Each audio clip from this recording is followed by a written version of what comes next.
रण का युग बदलने की तैयारी, अब जीत उसी की होगी जिसका संघर्ष है जारी। जय हिंद साथियों, कैसे हैं आप सभी। आशा करते हैं कि आप सभी स्वस्थ और तंदुरुस्त होंगे और पूरी ईमानदारी से अपनी तैयारी कर रहे होंगे। मैं नेहा स्वागत करती हूँ आप सभी का आपके अपने परिवार में। साथियों, मुझे पूरा यकीन है कि आप लोग अपने और अपने माँ बाप के सपने को साकार करने के लिए बहुत अच्छे से अपनी तैयारी कर रहे होंगे और जो क्लासेस आपकी चलती हैं डेली उनके नोट्स बना रहे होंगे रिवीजन के लिए, ताकि जब आपका एग्जाम है तब उसका रिवीजन आप अच्छे से कर सके।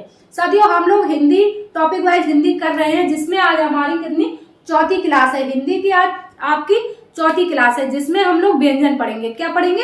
व्यंजन पढ़ेंगे। अभी तक हम लोगों ने स्वर पढ़े हैं, स्वर हम लोगों ने पूरा कंप्लीट कर लिया है। जिसने भी स्वर वाली क्लास नहीं देखी है, चैनल की प्लेलिस्ट में जाएंगे और क्लास देखेंगे, अच्छे से नोट्स भी बना लेंगे। ठीक है सर, यदि आप लोग इस चैनल पर नए हैं तो चैनल को अभी से सब्सक्राइब कर लीजिए, ताकि कोई भी क्लास आपसे छूटे ना। और आज क्लास को देखने से पहले लाइक करना है, ठीक है ना। तो क्या है, आज हम लोग चौथी क्लास पढ़ेंगे हिंदी की, जिसमें हम लोग पढ़ेंगे व्यंजन। क्या पढ़ेंगे? व्यंजन। स्वरों को हम लोगों ने अच्छे से पढ़ लिया है, आज हम लोग व्यंजन पढ़ेंगे। तो व्यंजन पढ़ेंगे। सबसे पहला क्वेश्चन व्यंजन से जो बनता है आपका, सबसे पहला क्वेश्चन क्या बनता है कि व्यंजन की संख्या, व्यंजन कितने होते हैं। तो आप बता देंगे कितने होते हैं व्यंजन आपके। व्यंजन की संख्या कितनी होती है? 33। कितनी? जो आपके व्यंजन होते हैं कितने होते हैं? 33। ठीक, अब कौन कौन से होते हैं वो हम लोग देखेंगे। ठीक, कौन कौन से व्यंजन होते हैं आपके 33। तो देखिए, सबसे पहले ये आपके कितने 25 व्यंजन आपके सामने लिखे हुए हैं। ठीक, जो आपके ये 25 व्यंजन है, इनको कहेंगे, क्या कहेंगे? स्पर्श व्यंजन। क्या कहते हैं? स्पर्श व्यंजन। तो लिख लेंगे आप, इनको कहते हैं, ये जो आपके 25 व्यंजन होते हैं इनको कहते हैं स्पर्श व्यंजन। स्पर्श व्यंजन। यहां से क्लास पूछ ली एक क्वेश्चन बन जाता है कि आपके स्पर्श व्यंजनों की संख्या कितनी होती है। तो कितनी होती है? 25। अब 25 कौन कौन से? देखो, ये 5, ये का, तो का की लाइन वाले 5, चा की लाइन वाले, टा की लाइन वाले, ता और पा। ये जो आपके 25 व्यंजन है, ये क्या है? आपके स्पर्श व्यंजन। क्या? स्पर्श व्यंजन। ठीक, अब इनको कैसे पढ़ते हैं? देखो, जैसे ये का है, का, खा, गा, घा, इंगा। ठीक, तो इस पूरी लाइन को क्या बोलेंगे? का वर्ग। क्या बोलेंगे इसको? का वर्ग। ठीक, ऐसे जानते हैं। इस लाइन को क्या बोलेंगे? चा है, तो इसको बोलेंगे चा वर्ग। ठीक, इसको बोलेंगे आपका टा वर्ग, और ये आपका ता वर्ग। इसके बाद आपका पा वर्ग। ठीक, तो का वर्ग, चा वर्ग, टा वर्ग, ता वर्ग और पा वर्ग, ये हैं आपके कौन से व्यंजन? स्पर्श व्यंजन। कौन से? 25 जो है आपके स्पर्श व्यंजन। ठीक, समझ गए। इसके बाद है आपके, इसके बाद 4 और हैं। कितने? 4 कौन से हैं आपके? अंतस्थ व्यंजन। कौन से? अंतस्थ व्यंजन कौन से होते हैं? देखो, अंतस्थ व्यंजन में आते हैं आपके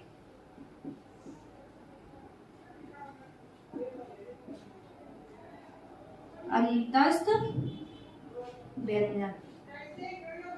इसमें आएंगे आपके या, रा, ला, वा। कौन सा? जो आपका या है, रा है, ला और वा। ठीक, जो ये 4 हैं आपके, ये क्या है आपके? ये 4 हैं आपके अंतस्थ व्यंजन। कौन से? जो ये 4 हैं आपके, ये हो गए अंतस्थ व्यंजन। ठीक, समझ गए। इसके बाद है आपके संघर्ष या ऊष्म व्यंजन। क्या? इन्हीं को ऊष्म भी कहते हैं और क्या कहते हैं? संघर्ष भी कहते हैं। ठीक, ऊष्म या संघर्षी व्यंजन।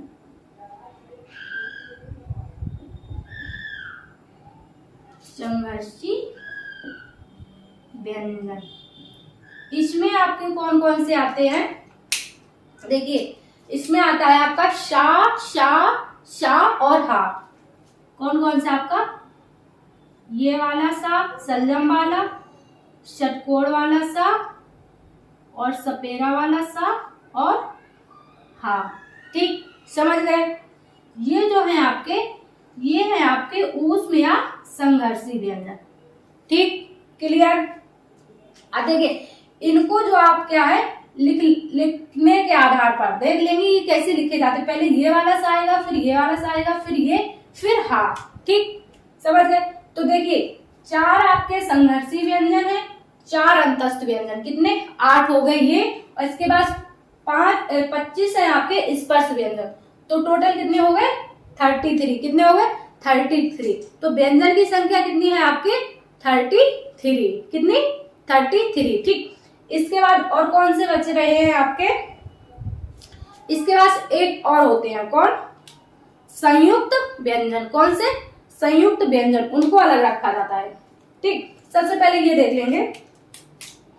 अब इसमें जो ये पंचमाक्षर है, जो ये आपके 4 वर्ग 25 स्पर्श व्यंजन है, इसमें से जो आपके ये हैं, कौन से, ये हर लाइन का 5वां अक्षर, तो इनको क्या कहते हैं, पंचमाक्षर। क्या कहते हैं, पंचमाक्षर। पंचमाक्षर या फिर नासिक व्यंजन, पंचमाक्षर या फिर नासिक। ठीक, नासिक व्यंजन, क्लियर। जो आपके हर वर्ग का 5वां अक्षर, ये लास्ट वाला अक्षर, इसको बोलते हैं पंचमाक्षर या फिर नासिक व्यंजन। नासिक व्यंजन मतलब जो नाक के स्वर से बोला जाता है, समझ रहे हैं। नासिक मतलब जो नाक के स्वर से बोला जाता है। ठीक, तो इतना आप समझ गए। स्पर्श व्यंजन जान गए, अंतस्थ व्यंजन जान गए, स्पर्शी, संघर्ष या फिर ऊष्मी व्यंजन जान गए। ठीक, इसके बाद जो आपके बच रहे हैं कौन से, संयुक्त व्यंजन बच रहे हैं। कौन से आपके, संयुक्त व्यंजन। अब देखिए संयुक्त व्यंजन कौन से होते हैं,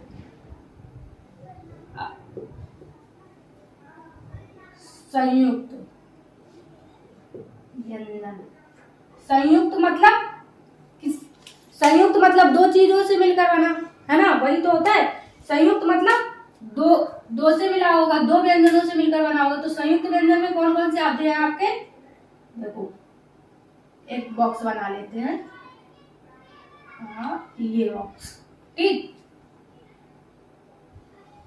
ये।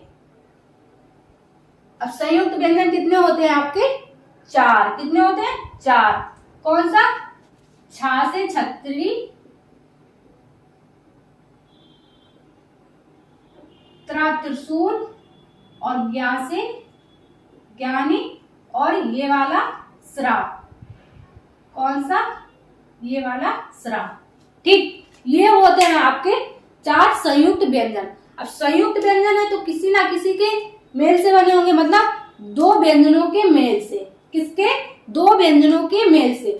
तो आप देखिए ये जो आपका छा छतरी है, ये किसके किसके मिलने से बना है, तो ये बना है आपका, देखिए आधा का, इस तरह से का लिखा जाएगा और प्लस में ये सा। कौन कौन सा, आधा का और प्लस में ये वाला सा, तब बराबर आपका क्या बनेगा, ये छतरी। ठीक, इसके बाद त्रा किससे मिलकर बना है आपका, जो त्रा मिला है आपका, बना है, तो ये किससे बना है, आधा ता प्लस में रा, आधा ता प्लस रा, तो इससे बना है आपका ये त्रा। ठीक, इसके बाद जो ज्ञानी है आपका, तो ये बना है आपका जा प्लस में आपका ये वाला आएगा। कौन सा, जा प्लस में ये वाला आएगा। ठीक, इसके बाद श्रा, ये किससे मिलकर बना है आपका, ये सीटी वाला सा प्लस में रा। ठीक, समझ गए। सारे व्यंजन समझ गए आप। संयुक्त व्यंजन 4, अंतस्थ व्यंजन 4, ऊष्म या संघर्षी व्यंजन 4, इसके बाद स्पर्श व्यंजन कितने 25। ठीक, यहां तक आप समझ गए। ठीक, अब इसके बाद देखिए इनको देख लेते हैं। अंतस्थ व्यंजन, जो अंतस्थ व्यंजन है इनके भी अलग अलग नाम है। क्या, जैसे ये 4 हैं आपके या रा ला वा, इनके क्या है आपके अलग अलग नाम है।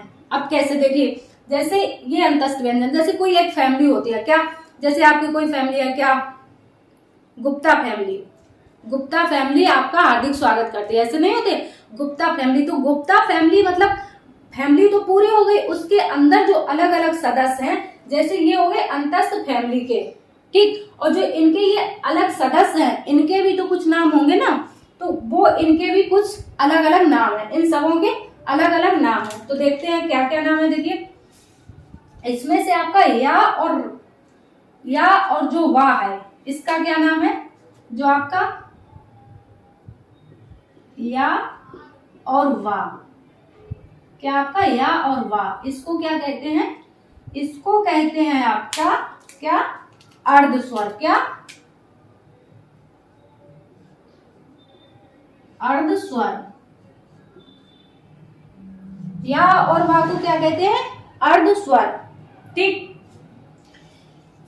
इसके बाद जो आपका ला है, क्या, इसके बाद जो ला है, ला को कहेंगे पार्श्विक व्यंजन। क्या, ला को कहेंगे पार्श्विक व्यंजन और रा को कहेंगे प्रकंपित व्यंजन। क्या, ला को कहेंगे आपका पार्श्विक व्यंजन। क्या, पार्श्विक व्यंजन ला को। ठीक, और रा को प्रकंपित या फिर आपका लुंठित। क्या, प्रकंपित या फिर लुंठित व्यंजन। समझ गए। अब देखिए जो आपका रा है, रा बोलने से ऐसा नहीं लगता बहुत कंपन सा हो रहा है गले में, रा रा बोलेंगे, प्रकंपित या फिर लुंठित व्यंजन। ला पार्श्विक, ला पार्श्विक। ठीक, इनका सिंगल क्वेश्चन पूछ ले, जैसे 4 आपके ऑप्शन में दे देगा, ये चारों ऑप्शन में दे देगा, उसमें पूछ लेगा का निम्नलिखित में से पार्श्विक व्यंजन कौन सा है या फिर निम्नलिखित में से लुंठित व्यंजन कौन सा है। ठीक, समझ गए आप। तो ये हो गए इनके अलग अलग नाम। ठीक, क्लियर।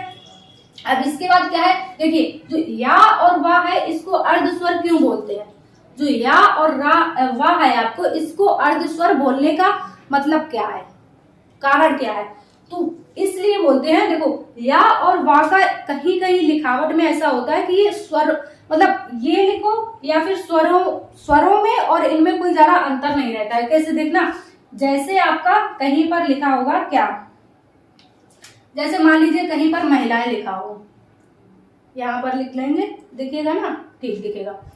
यहाँ पर आपका लिख देंगे जैसे महिलाएं, महिलाएं आपका ऐसे भी लिखा हो सकता है या फिर आपका महिलाएं ऐसे भी लिखा होता है, ऐसे ही ना। ठीक, या फिर महिलाएं ऐसे भी लिखा होता, महिलाएं ऐसे भी लिखा होता। तो ये जो आपका स्वर है, तो इसीलिए इसको या और वा को क्या कहते हैं, अर्ध स्वर। अब वा का भी देख लीजिए, कौवा। क्या, जैसे कौवा, कौवा आप ये भी लिख देंगे तब भी ठीक है, और कौवा आप ये भी लिख देंगे तब भी ठीक है। समझ गए ना।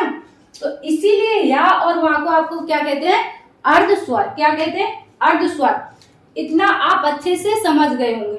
क्या, जो प्रत्येक वर्ग का ये लास्ट वाला अक्षर क्या कहलाता है आपका, पंचमाक्षर या फिर नासिक व्यंजन। ठीक, इसके बाद 4 ये हैं आपके अंतस्थ व्यंजन और 4 हैं आपके ऊष्म या संघर्षी व्यंजन। ठीक, या रा लावा के अलग अलग नाम, या वा को अर्ध स्वर कहते हैं, ला को आपके पार्श्विक कहते हैं और रा को प्रकंपित या फिर लुंठित व्यंजन कहते हैं। संयुक्त अक्षर आपके छत्री, त्रिशूल और ज्ञानी और ये वाली श्राप, ठीक, श्री वाली।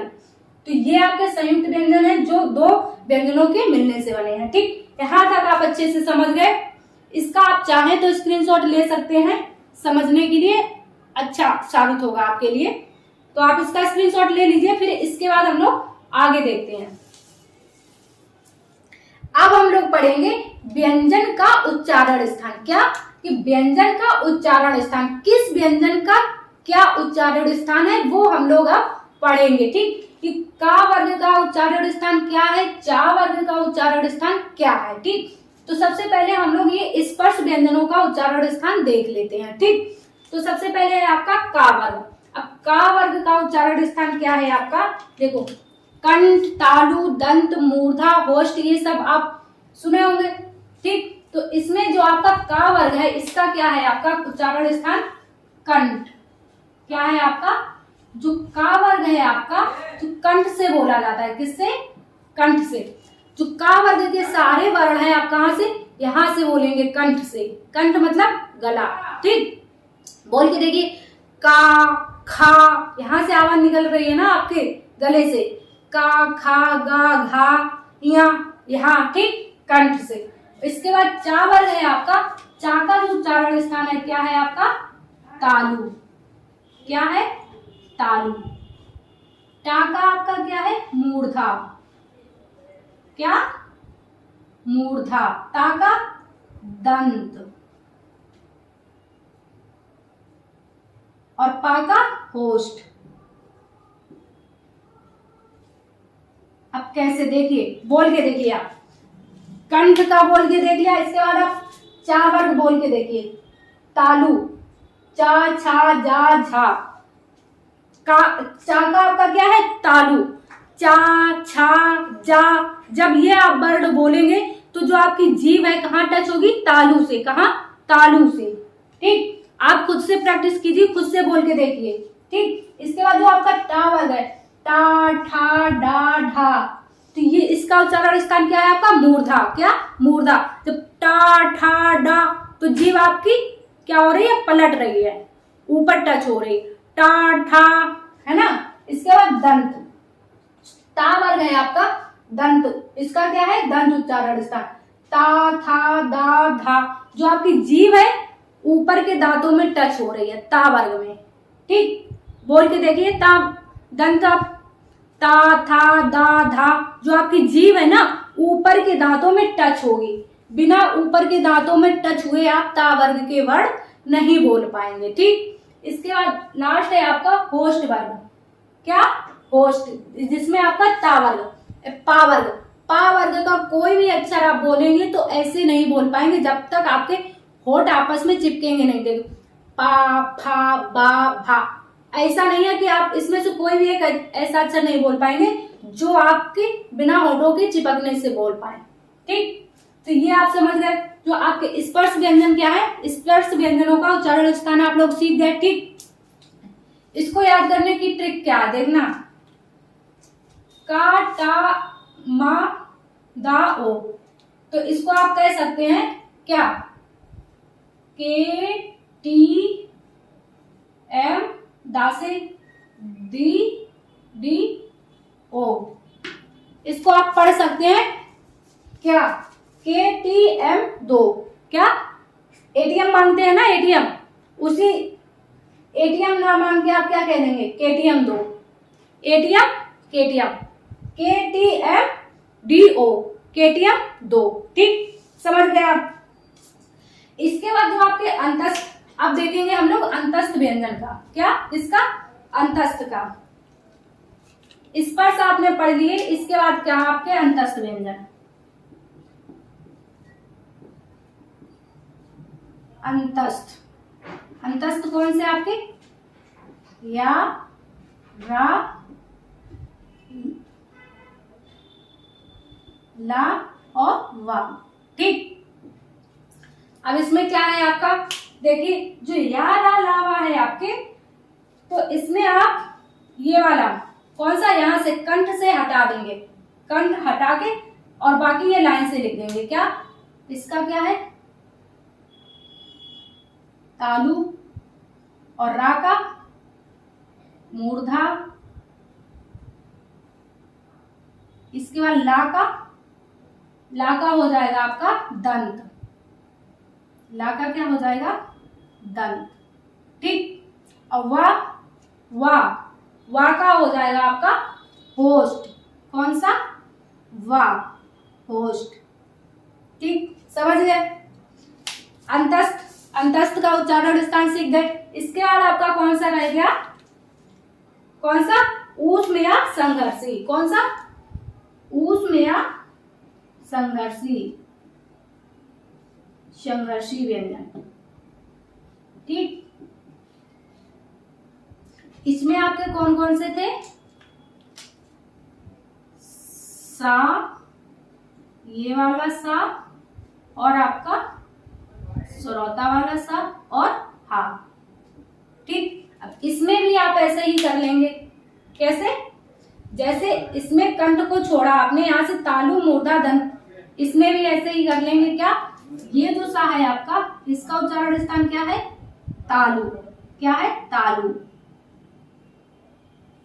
ठीक, इसका सा का मूर्धा। ठीक, और इस सा का, सपेरे वाले सा का दंत। क्या? दंत। आ रहा है ना समझ में? अब भाई आप कंठ को कब तक छोड़ेंगे? कंठ को कब तक छोड़ेंगे? ले आते हैं यहीं पर। आपका जो हा है आपका, इसका क्या हो जाएगा? कंठ। हा का उच्चारण स्थान क्या हो जाएगा? कंठ। ठीक, समझ गए आप?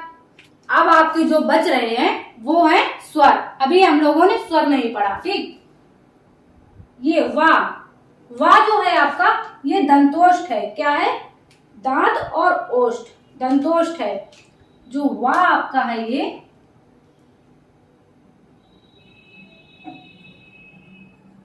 दंतोष्ठ। ठीक,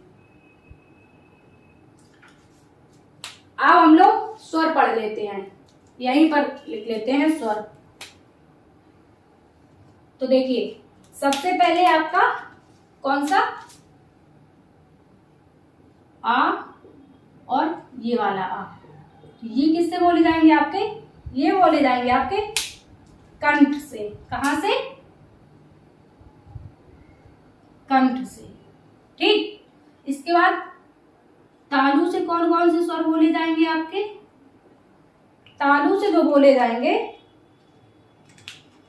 तालु से जो आपके बोले जाएंगे, ये छोटी ई और बड़ी ई।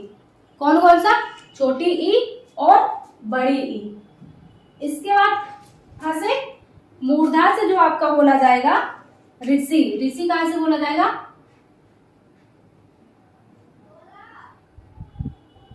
जो आपका ऋषि है, ऋषि आपका मूर्धा से बोला जाएगा। ठीक, इसके बाद होस्ट से कौन कौन से आपके बोले जाएंगे? होस्ट से बोल के देखिए आप। होस्ट से आपके कौन कौन से बोले जाएंगे? ऊ और बड़ा ऊ। क्या? ऊ, छोटा ऊ और बड़ा ऊ। ठीक, तो ये है आपके स्वर। कंठ से छोटा आ, बड़ा आ। तालु से छोटी ई, बड़ी ई। इसके बाद मूर्धा से ऋषि। इसके बाद होस्ट से छोटा ऊ, बड़ा ऊ। ये स्वर हम लोगों ने पढ़ लिए। ठीक, अब हम कौन से रह गए हैं? संयुक्त स्वर का उच्चारण स्थान। ठीक, इन स्वरों का उच्चारण स्थान देख लिए। अब हम लोग संयुक्त स्वरों का उच्चारण स्थान, जो कौन से संयुक्त स्वर थे आपके? ए, ऐ, ओ और औ। ठीक, तो उनका देखेंगे। तो आपके जो ए और ऐ हैं, कहाँ लिखे? इधर लिख देते हैं। जो आपके ए और ऐ हैं, इनका क्या है? इनका जो उच्चारण स्थान है आपका कंठ तालु। क्या? कंठ तालु। क्योंकि जो आपका ए बनता है, ये किससे बनता है? आ प्लस ई से ही तो बनता है। यही तो बताया था, आ प्लस ई, ऐ। ठीक, तो इसका जो उच्चारण स्थान होगा आपका क्या होगा? कंठ प्लस तालु। और जो ओ और औ का क्या होगा आपका? कंठोष्ठ। क्या होगा? कंठोष्ठ। किसका? ओ और औ का। जो आपका ओ और औ है, इनका क्या होगा आपका? कंठोष्ठ। ओ और औ का।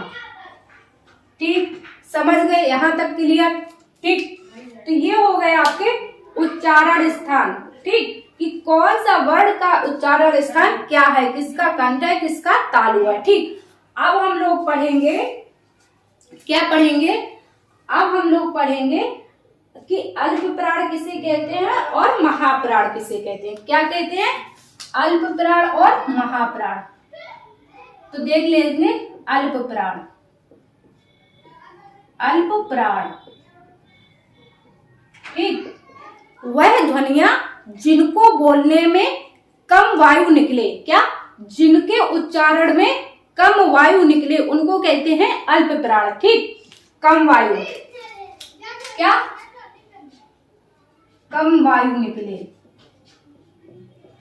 ठीक, उनको क्या कहते हैं? अल्प प्राण। अब अल्प प्राण में आपके कौन कौन से वर्ण आते हैं?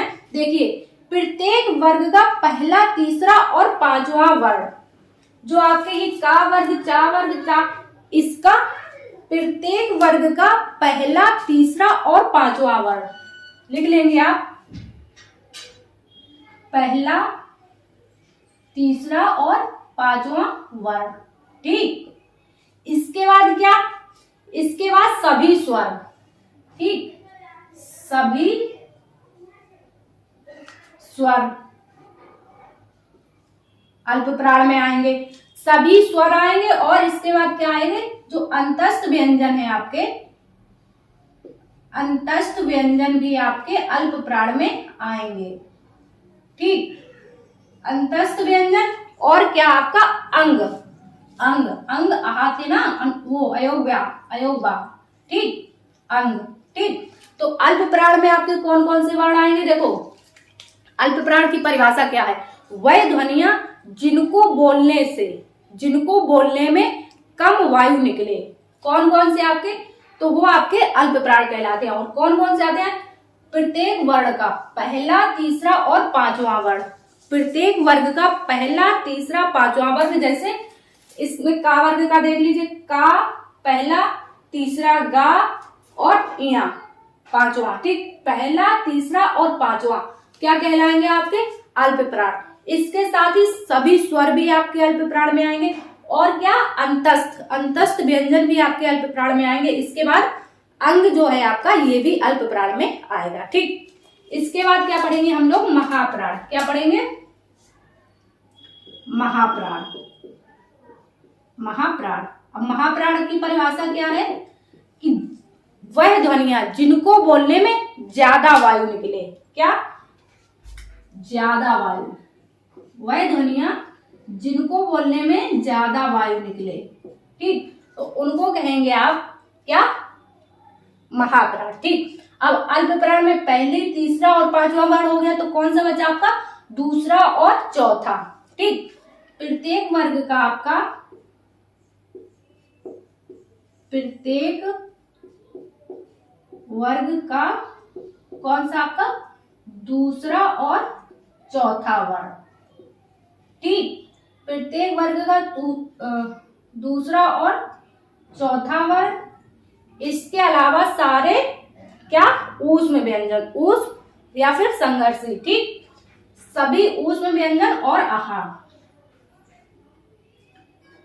सभी क्या? ऊष्म व्यंजन, वही चारों ऊष्म व्यंजन, सा, सा, सा और हा, ऊष्म व्यंजन और आपका आहा।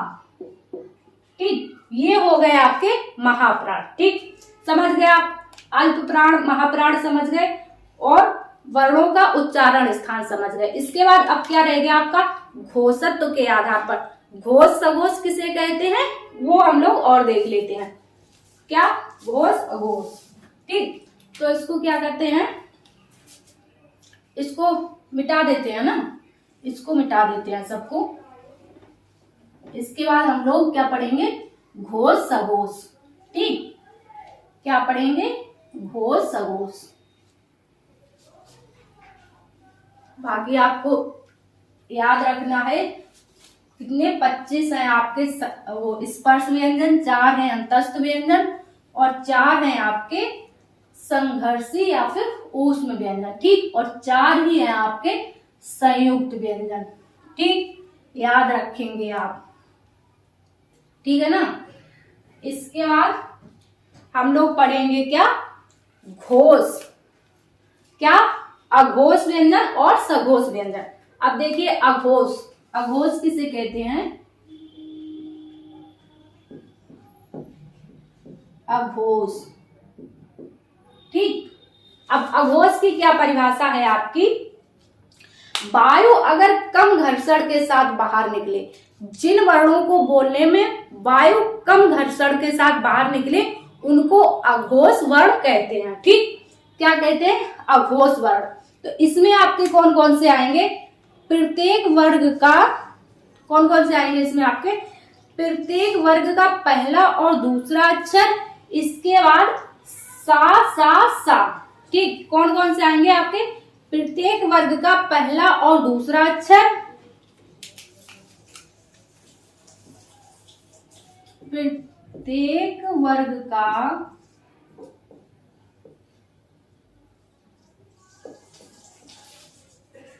पहला और दूसरा वर्ण, इसके बाद दूसरा वर्ण, इसके बाद आपका शा, शा और सपेरा वाला सा। ठीक, ये जो है आपके, ये हैं अघोष वर्ण। ठीक, कौन से, अघोष। इसके बाद दूसरा है आपका सघोष या फिर घोष। क्या, सघोष या फिर घोष। इसी को सघोष भी कहते हैं और घोष भी कहते हैं, सघोष और घोष। ठीक, इसमें क्या आता है आपका, देखो पहला और दूसरा तो इसमें आ गया, तो इसमें कौन सा आएगा, तीसरा, चौथा और पांचवा। कौन सा, तीसरा, चौथा और पांचवा। और इसकी परिभाषा क्या है, वायु ज्यादा घर्षण के साथ बाहर निकले, जिनको बोलने पर वायु ज्यादा घर्षण के साथ बाहर निकले उनको घोष या सघोष वर्ण कहते हैं। ठीक, तो इसमें कौन कौन से आएगा आपका, तीसरा, चौथा और पांचवा वर्ण। कौन सा, प्रत्येक वर्ग का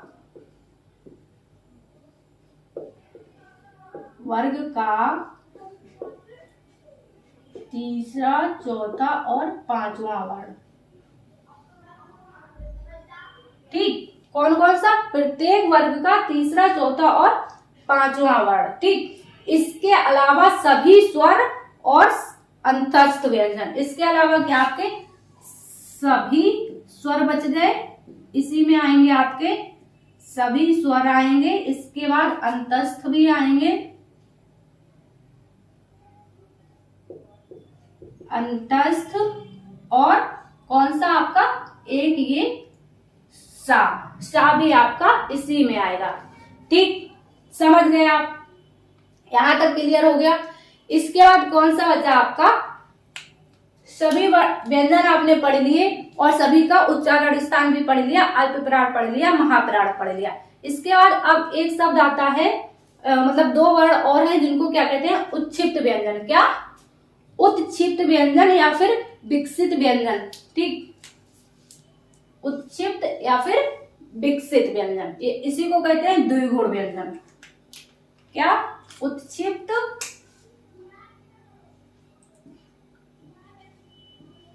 उत्क्षिप्त या फिर इसी को द्विगुण भी कहते हैं व्यंजन, इसी को विकसित भी कहते हैं। ठीक, तो इसमें आपके कौन कौन से आते हैं, देखो जो डा डलिया होता है ना और डा ढक्कन होता है वही, लेकिन उसमें जो होता है आपके नीचे डा डलिया होती है, उसमें ये बिंदी नहीं होती है, और ढा ढक्कन में भी आपके ये बिंदी नहीं होती है। तो जो ये उत्क्षिप्त या द्विगुण व्यंजन होते हैं तो ये होते हैं आपके 2, कौन से, ये ढ़ और ढा। और इनकी खास बात क्या होती है कि ये किसी भी शब्द के ना पहले आएंगे ना बाद में आएंगे, कहाँ आएंगे, बीच में आएंगे। जैसे आपका इससे जैसे पढ़ना हुआ, पढ़ना देखो बीच में आएगा, सड़क हुआ, ये जो शब्द हैं आपके उच्छिष्ट व्यंजन जो है आपके ना तो शब्द के आगे आएंगे ना पीछे आएंगे, कहां पर आएंगे, आपके बीचों बीच। ठीक, क्लियर, समझ गए। अब इसके बाद क्या बचता है आपका, इसके बाद आपका द्वित्व व्यंजन और बचता है। क्या, द्वित्व व्यंजन, वो और देख लेते हैं, आपकी वर्णमाला खत्म हो जाएगी। क्या, द्वित्व व्यंजन, द्वित्व व्यंजन। अब ये व्यंजन कौन से होते हैं, देखो जब किसी एक ही व्यंजन का, जब कोई एक ही व्यंजन लगातार 2 बार आए और पहला स्वर के बिना और दूसरा स्वर के साथ, जैसे क्या आपका, जैसे क्या हो गया आपका इसमें, देखो द्वित्व में कौन से आएंगे, दिल्ली। अब देखो ये पहला व्यंजन आया ये बिना स्वर का, इसके बाद दूसरा आया ला, इसके साथ स्वर है ई है ना, दिल्ली हो गया आपका। कच्चा, कच्चा बादाम, पक्का बादाम, देखो कच्चा हो गया आपका, कच्चा, पक्का, ये सारे आपके। बिल्ली, कुत्ता, ये सारे आपके किसके उदाहरण है, द्वित्व व्यंजन के उदाहरण हैं। ठीक, समझ गए आप। तो ये हम लोगों ने वर्णमाला आज कंप्लीट कर ली है। और हाँ, पूछा जाए आपसे वर्णमाला में वर्णों की संख्या कितनी होती है, व्यंजन तो आपके 33 होते हैं और वर्णमाला में वर्णों की संख्या कितनी होती है आपकी, टोटल कितनी होती है, 52। एक क्वेश्चन लिख लेंगे, वर्णों की संख्या वर्णमाला में, वर्णमाला में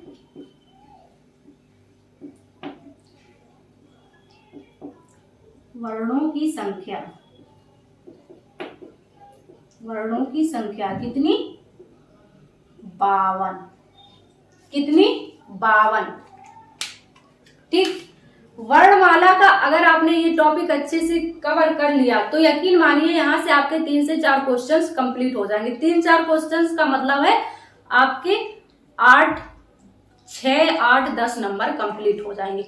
तो कोई भी एग्जाम यहाँ आप देखो, कोई भी एग्जाम क्लियर करने के लिए 8-10 नंबर बहुत ज्यादा होते हैं और यहाँ से आप क्या है टॉप में भी आ सकते हैं कि मतलब 8-10 नंबर बहुत होते हैं। बच्चा आधे नंबर से रह जाता है फाइनल रिजल्ट में, तो 8-10 नंबर बहुत होते हैं। ठीक है, तो हम लोगों ने आज वर्णमाला पूरा खत्म कर दिया है, सभी स्वर पढ़ लिए, व्यंजन पढ़ लिए। ठीक, तो आपको ये क्लास कैसी लगी है आप लोग कमेंट्स में जरूर बताएंगे। और अगर चैनल पर नए हैं तो चैनल को ज्यादा से ज्यादा लाइक और शेयर करेंगे। ठीक है, चैनल को सब्सक्राइब कर लेंगे। मिलते हैं आप सभी से अगली क्लास में, जब तक के लिए अपना ख्याल रखिए और अपनी तैयारी करते रहिए। जय हिंद साथियों।